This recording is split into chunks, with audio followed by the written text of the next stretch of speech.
All right, hello everybody. Thank you for joining us today on the 5 On Cast, your sometimes weekly source for insights into whatever the hell I happen to care about at the time. I am your multi-dimensional co-host, Patrick Downs. Some may call me the modern Rod Serling. And today I am joined by my favorite glitch in the simulation, Morgan Ingram. I've titled today's episode Final Podcast 16, and this one's going to be about the intersection between video games, game theory, and sales. Welcome to the show, Morgan. Hey, man, happy to be here. Happy to talk about this topic. I know. Yeah, we were just saying, like, nobody's really talking about video games and sales, but it feels so obvious when you say it out loud. Yeah, absolutely. And I even bought a book, and it says, hey, like, this is how video games can help you in your life. So I'm going to read that book this weekend, and I'll have, like, even more insights. I'll probably, like, after this is released, I'll be like, hey, guys, like, pay attention to these things. But I'm super excited to talk about it. Yeah, we might have a stinger at the end of this after the book. That's awesome, man. Glad you're doing homework. Before we get deep into the meat of that topic, I have 3 upfront personal questions that I'm going to ask you. You ready? Yeah, I'm ready. Let's get to it. All right. What is something about yourself that you just accept at this point, like that you're not going to change? That at one point you were maybe just like, I want to work on this, but now it's just like, nah, I've resigned myself. For me, it's how much energy I have in conversations and just the way I am. I think sometimes I'm like, man, I wish I was like more chill or reserved, and I wasn't who I am. But I'm like, yo, I'm crazy. I say a lot of things that maybe just off the cuff. Like, I have high energy, and that's just who I am. That's just never gonna change. No, why would you change that? That would be ridiculous. Yeah, I mean, but some people are like, oh man, you're too much. Like, oh no, it's just me. You know, I can't change that flow. When did you come to that realization? Was it pretty early, or is it something that's more recent? I would say about 2 years ago. I just, 2-3 years ago, like, I think you realize that there's a lot of things that you do that are different from other people, and the way that you're always energetic. You don't drink coffee, right? you don't need those things. So people are just like, what is wrong with you? I was like, oh, maybe I should like tone it down. I was like, you know what? Like, this is my energy. This is who I am. It is what it is. Like, I get really excited about things, and that's just the energy that I profess. And that's just who I am, right? So yeah, I just accepted that, because you always think about like, oh man, like, would it be different if I did things this way? But at the end of the day, like, it is what it is. No, I think you just naturally have caffeine in your blood instead of melatonin. That's just what happened. It got mixed up. That's probably what it is. I love it though. Don't ever change, please. But on the vein of the simulation thing that I keep bringing up, which is something I've been stuck on lately.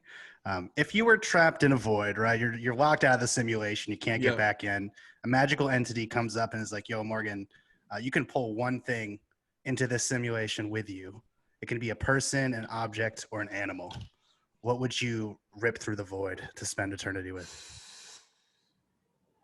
It's a great question. So to give the context here, if I'm pulled out of the simulation, but I have to spin my object with one thing out of eternity, and I have to pick it, and like, you're just in like a void. But it can't help me get out though. No, it's just to spend time with. Honestly, I would have to pull out Elder Scrolls Morrowind. Because that game is endless and you could play it forever, and I would never get bored of it. So I have to think of something that I just wouldn't get bored with or annoyed with, and it'd be Elder Scrolls Morrowind. You could play it in so many different variations. If I had to spend that's what I would do. It would be a video game. I'd just be like, all right, I can play this as long as I need to. I can figure everything out. There's so much in that game. So yeah, that's honestly what I would do. I was convinced you're gonna be like, oh, my good friend Joey, or like a family member. You're like, nah, dude, Elder Scrolls. I would get Elder Scrolls. I don't blame you, man. I played Oblivion for way too many hours. It was a sick exercise for me. Here's the thing. So some people are like, oh, Morgan, you don't like people. No, that's not the thing. Because if I bring this person into eternity with me, they have to spend eternity with me. So they can't live their life.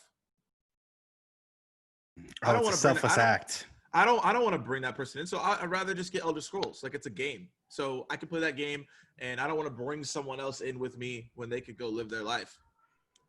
I feel like you just played a reverse trap card under my question. I was like, I didn't even think of it. Exactly. Damn it, man.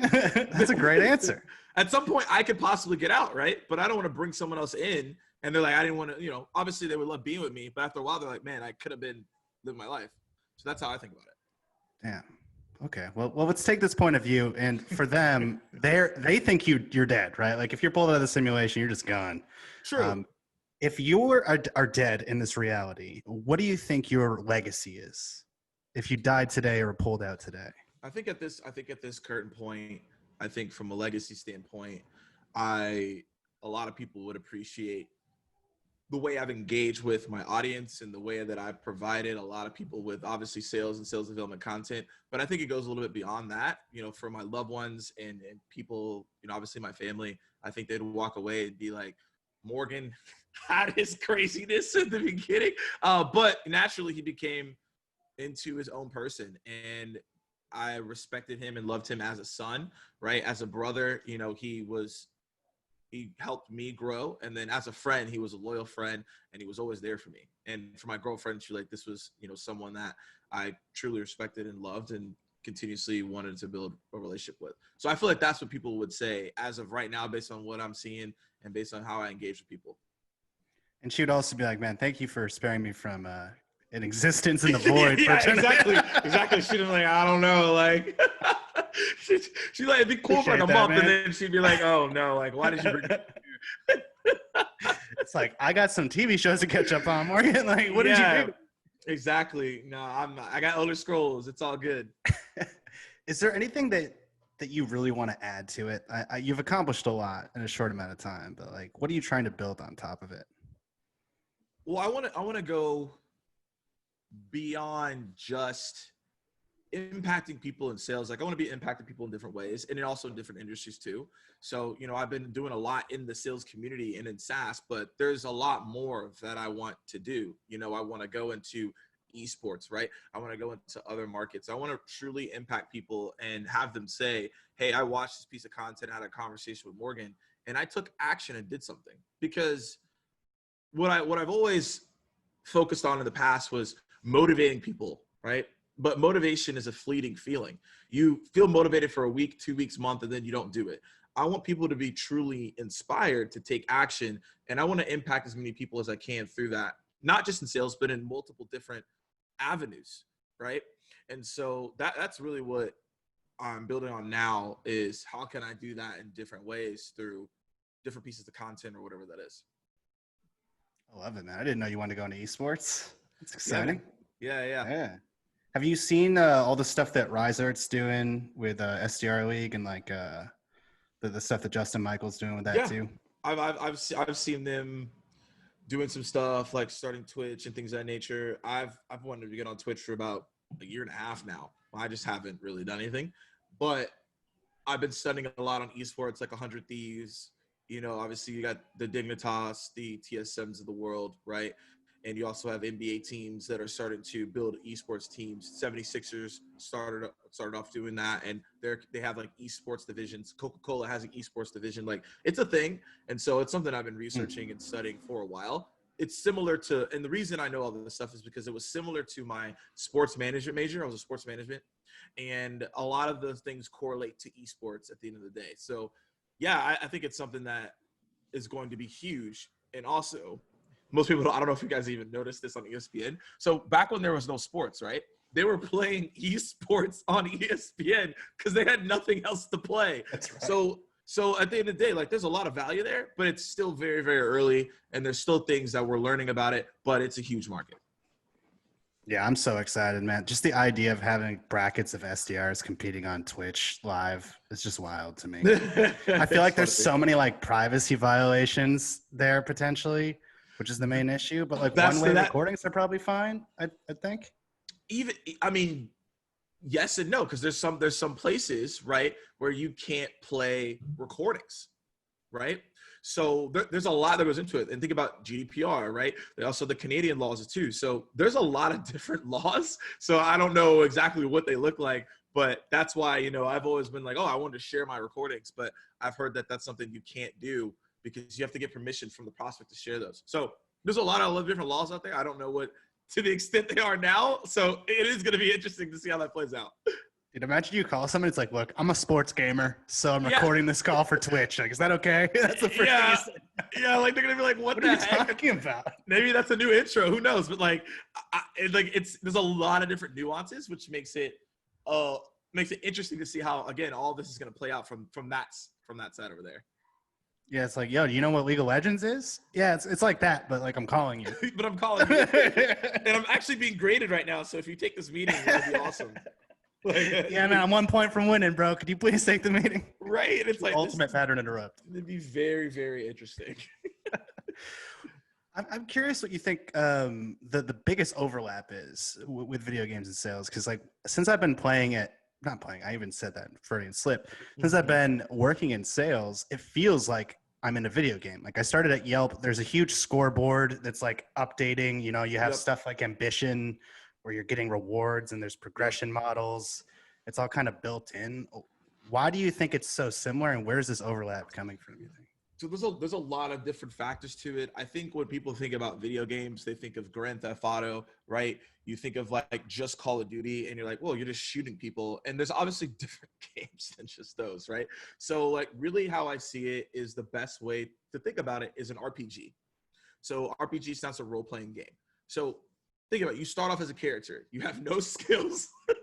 You have no weapons. You have no armor. You don't have anything, right? You can't convince anyone, persuade in most games, right? So you're just sitting there with no skill sets. However, in the game, right, you decide on what do I want to build up. So at the end game, I'm very powerful, so I can beat boss, beat mission, etc.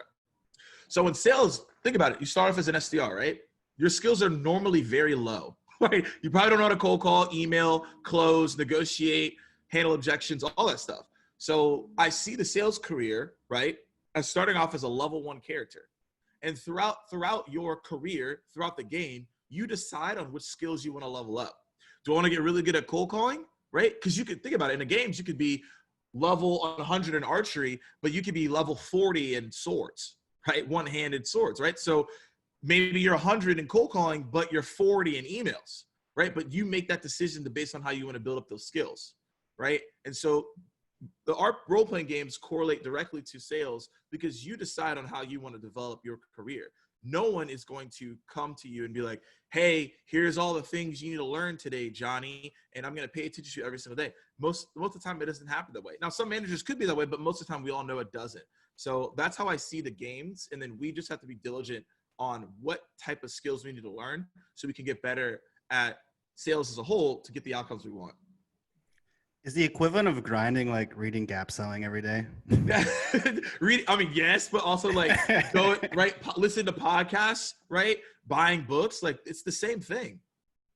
It's the same thing. Super similar. It's super similar, especially with like self-progression, and you'll see the people that do put the effort in to level up are doing better. It's like a direct correlation. I think so many people think it's just going to happen. And if you take shortcuts in video games, you like level 2, right? And you're like, well, I don't care about this level 2 stuff because it's boring. But you try to go to the level 10 area, you get one-shotted, right? So like, that's the same thing on sales. Like you're like, oh, I want to go be an AE after 2 months of being successful, but you would get obliterated on a call, right? So it's the same thing. Like you got to make sure you follow the process of like, how do I level up? Instead of being like, oh, I want to go to the level 10 area. You're level 2. You're not ready for that yet. There's no level scaling in sales. Yeah. It's not going to happen. No. It's not going to happen. I feel like most of this podcast, like if you're listening to this and you've never played video games, you're like, what the hell are these people talking about? so something that might be more applicable, I think everybody kind of knows what a quick time event is. Yep. Could you describe it for someone that might not know? Yeah. So if you guys don't know what quick time event is, I just spent 6 hours straight playing Detroit Become Human. So if you guys have not played that game and you're a video gamer, I thought I was in the game. Like I was like fired up. That was an amazing game. Anyways, so QuickTime events basically is you are in the game, and as you're playing the game, it'll be like, all right, press square, press R1, and if you don't do these things in time, then there's consequences in the game where you could die and your story's over. So like you're immersed into the game. So with QuickTime events, right? An event is happening, you have to press a certain button, and then it allows you to progress throughout the story. So a quick time event would be similar to, right, your cold calls, your discovery calls. You have to ask certain questions, right, to make sure you can get to the next step. If you don't ask those questions or you falter, you don't have the right info, then you won't get to the next step, right? So quick time events get your brain to think in a very quick manner to make sure that you're doing the right things. So yeah, I'm gonna start playing more QTE games because they keep you on your feet. You can't just like casually play those games. Like at any point, you got to be like, oh, we're in it right now, which is cool. And another thing a lot of those games do is like the application of what your choices actually do to the narrative are huge. Like especially in David Cage's games, the guy that made Detroit Yep. Become Human, he has a couple others that are crazy, like Heavy Rain. Yeah. Has some branching paths, and then there was the like the Walking Dead games. You ever play those? I haven't played those. Oh man, it's crazy. So like every choice you make leads to like 8 different endings, and depending on what you do, like your dad figure could die or be alive and support you. And it's one of those things where you see like the whole butterfly effect. I think it's also similar for anything, but especially sales, where it's like if I choose to behave a certain way with one of my prospects, it's going to reverberate throughout the entire account. Exactly. And like all my choices are very important. And they're not in some sort of bubble. I think a lot of people think everything exists within the Zoom room. And then when the Zoom room closes, it's like, well, that's over. It's like, nah, that's carrying with that person. Exactly. Forever. Like it's a continuous thing. Exactly. Like, and especially a lot of people think, oh, I could just try again in a couple months. And it's like, oh, that person's still there. They're going to probably remember you. Yeah, so. Exactly. And it might show up in another company, right? So exactly. It's important. Yeah, man. Choice is important. I mean, that's another big part of video games, especially like single player games. And I see them becoming hugely popular when they're taking big risks with choice and narrative. Like, for example, Last of Us 2 recently just made a shit ton of money, and it has the craziest video game narrative I've ever seen. And then like Red Dead 2 made a shit ton of money, and that whole game is just walking around next to a horse in real time. Like you know, it's like these games are taking huge risks and trusting the audience. And I think that's interesting too, because like they're innovating. They're doing new things and challenging their audience and trusting their audience.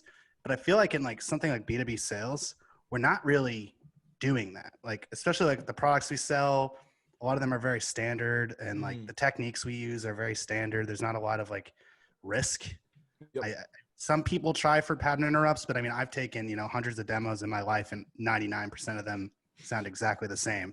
Like, what do you think needs to happen for us to innovate the same way that an industry like video games do as well? You have to study other industries. So what happens is that we go on LinkedIn, we see the best practices from people that post, and we're like, oh, that's a great thought. And then you do it. You don't take the time to study like I'm doing right now. So I talk a lot about video selling. So I'm studying movie trailers. How do people make movies? What's the thought process behind the direction? Like, how do they choose the actors? Why do they do scripts? How do they make sure the actors don't read it word for word and they can actually, as an actor, play that out? The problem is that sometimes we stay in our own bubble of SaaS. We stay in our own bubble of like, these are the things that I know. Instead of being like, okay, like, how does the movie industry do that? How does the video game industry do that, right? Like I got my Alexa just made a notification. Like I got another book that's like from another industry that I have no idea what in the world it's even about, but I'm curious, right? So now I can figure out like, okay, what are the different pattern rips that I can develop based on learning things from other markets? And I think that's what a lot of people fall short, is not taking the time to learn other industries to figure out how can I implement this into my own sales process. The answers will never just be given to you as a handout, but you can find them because there are clues. That kind of brings us to our next point, which is about the idea of a meta game, where there's always this like game within the game in almost anything you do. In video games, especially if you're playing competitive games, I played professional first-person shooters for like 10 years, and there was always like a meta that emerged that was the most powerful combination of classes or whatever, right? And then the other team would kind of catch on, and then they would develop their own meta against you, and then you'd have to switch it up. And it was this constantly evolving thing where the strongest tactic was in relation to the strongest opposition. I think a lot of people are missing that point in other facets of life. Because like I'm looking at the meta within sales right now, which is very awful. I mean, like if you look at any sales email, it's just, here's what I do. Do you want to jump in a meeting? Here's my calendar. Like there's no thought being put into like, what is the other person on the other end like doing right now? And how can I complement it? right? Are you seeing this as well? Yeah, I think, well, again, a lot of people are just going through the motions, right? Or they're being asked, hey, you got to hit this metric of how many emails, calls. And they're like, well, I'm just going to do this so that I can say I can do it. And again, I feel like that's a disservice to everyone. And the amount of personalized emails I think people receive are low. Like, so I'll ask you, like, how many personalized emails do you remember getting in your entire time as you being a sales enablement manager, which you probably get a good bit, that you're like, man, that email is really great. Like, how many times can you say that? I've only gotten 2 ever, and I think one of them was good. So think about that. It's crazy. Yeah. I think the line from good to great as a prospector isn't, I don't think it's that big of a stretch, right? But it is, because I think people aren't just willing to just take extra time. And I think the reason that people aren't willing to take extra time is because I've just realized that people truly don't own their calendar. Most of us don't own our calendar as much. And I used to not. So, but when I own it, I get a lot more done. I can be more thoughtful. I can reach out to people in a way that makes sense and it's relevant to them. And I think sometimes we just don't think about that. And also, I ask people as well, like, hey, read this email out loud. Would you respond to that? And most people are like, no, I wouldn't. And like, huh. Okay, so you wouldn't respond, but you're expecting other people's response. So I think sometimes we don't, all of us, right, don't think about like what we're doing and truly care. And I've been there where I was like, hey, I was just sending out emails like, hey, you know, it is what it is. But when I took a step back and I truly cared about what I was saying and I articulated my message, I knew if I didn't get a response, it's okay. But I knew I made the effort. And over time, the more that you practice this, it becomes what you do. And it's not something you have to think about because it becomes muscle memory. Yeah, and I'm trying to be humble about it because, like, I'm not trying to say that all salespeople suck or anything like that. No, like, no. I got to my position, and then I only had the realization that what I was doing was wrong when I was on the other end. Yeah. Like, I look back at the emails I was sending even 3 months before, and I'm like, I cannot believe I was sending those emails. So it happens to everybody, I think. For sure. But I was talking to our VP about, I want someone to almost like shadow one of our DMs and just like look at all the emails they're getting in the LinkedIn messages and hear the voicemails so they truly understand what that's like. I think that would help a ton alone. It would. And just going to, and you mentioned that, like, go through the inbox, go look at their calendar. Like, I think the onboarding for sales reps, especially new sales reps, is off. Why aren't SDRs seeing like, hey guys, we target CMOs. Here's our CMO. Here's his inbox. And ask him, hey, what do you respond to? I don't respond to any of this. Okay, so guys, take notes. Don't do this, right? Pretty simple. And then, hey, let's look at the calendar. Wow, your calendar's packed. Where isn't it packed? Okay, maybe we should make calls and send emails at that time. I think a lot of it is right in front of us, but we overthink it and we like to overcomplicate it. It's very simple once you like take a step back, being like, what kind of emails do you get that you don't like? What's your calendar look like? Let's do the opposite of those things, and then let's build a system off that. It's funny. I've gone to a bunch of sales reps and been like, do you know how your company buys software? And they're like, no. I'm just like, holy shit, you don't know how your company buys software? And a lot of these people sell to companies like theirs if they're in SaaS. Yeah. You need to know that. It's so huge. These are simple questions that are right in front of you. Do you think that should be standardized? Like, as somebody that does onboarding, I'm actually getting some ideas here. Like, would that be helpful to bring in like a director of ops? I would 100%. I would 100% be doing that. Like, so you bring in ops. Like, there's 3 things that I'd be doing if I had to onboard a team today. I'd be like, number 1, we're going to bring in, who do we target, right? So you guys target what, sales leaders for the most part? Yep. Ops and sales leaders. Yep. So I'd bring in a director of ops, VP of sales. Hey guys, we're going to look through these 2 people's inboxes because we want you to be able to see what it looks like. This is what you're up against. All right, let's talk about why these emails are bad. If they have one email that's good, let's see that email. So now I'm like, okay, this is what great looks like. This is what sucks. So there is no excuse for any rep to be writing an email that sucks because you saw what sucks. So then we're going to have a conversation like, you saw what isn't good. So why are you writing this? So, right? It's a lot easier conversation. You saw it from your VP. You saw it from your director. This sucks. We shouldn't be doing it. Then you can see the calendar and be like, oh, that's a lot of stuff going on. Now I know that they're busy. And now I know to be, what I always say, be brief, be brilliant, be gone. I now know what to be doing and I'm not overwhelming myself. And then the other factor is I would also bring in IT. And the reason I'd bring in IT for an onboarding, I'd be like, hey guys, first emails, we don't need to be sending links, screenshots. IT's here to tell you why that you shouldn't be doing that. And then now everyone understands what not to do. So now there is no excuse for any sales rep to be doing anything that is anything within what not to do. And if I was onboarding, that's what I'd be doing today. I love that, man. This is why people watch Twitch streams, to bring it all around, right? I mean, it's like you need to learn from others' mistakes and successes. And I think that's the easiest way to do it right now, especially in our industry. Yeah, I mean, watch. I think people want education, but entertainment, right? Edutainment. That's what people want at the end of the day, because, you know, you can go find the information. Like there's a ton of books, a ton of podcasts, YouTube, but I also want to be entertained while I'm absorbing it too. Like you said, and that's why people gravitate towards Twitch, right? And that's why streamers are doing well right now. So as we wrap up here, Morgan, if there's somebody listening that wants to up their game, that's pumped hearing us talk about this, what would you suggest they do as a first step? So up their game in terms of sales or in terms of video games? Because those are two different tips there. Let's do both. Let's do both. Those are two different tips there. All right, so let's go with sales, right? Because most other sales are feeling, how do I up my game? What I want you to do is I want you to find 3 things that you have told yourself that you wanted to do as a new tactic, or 3 things you know you need to improve upon, right? And then for the next quarter, only focus on those 3 things. You can't improve 30 things at once, right? There may be 30 things that you want to improve upon, but not at once. So pick 3 things. Maybe it's like, hey, Morgan, I want to get really good at video prospecting. 2, I want to get better at discovery. And 3, I want to get better at internal communications, right? So put those 3 down and be like, okay, I'm going to find resources to get me better at those 3 things.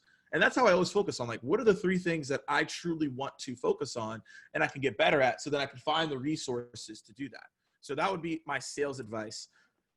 Game advice is, when you're starting out playing video games, and obviously there's different type of genres and things of that nature, one thing I always recommend to people, and let's go, like, say you want to go play an RPG, like, truly immerse yourself in the story and find out what your play style is. Because I think a lot of people are just like, oh, I'm just going to randomly go about this. So, like, if you're playing a role-playing game, normally you're like a mage or something like that, or like you're a warrior, or like you're an archer. Like, figure out what your play style is. Like, do you want to blow stuff up with magic, right? Do you want to, like, fight people and get swords? Do you want to, like, archer? Like, know that going into the game. That's my gaming tip, because when you're like, okay, I want to be like this type of person, it makes the game more exciting.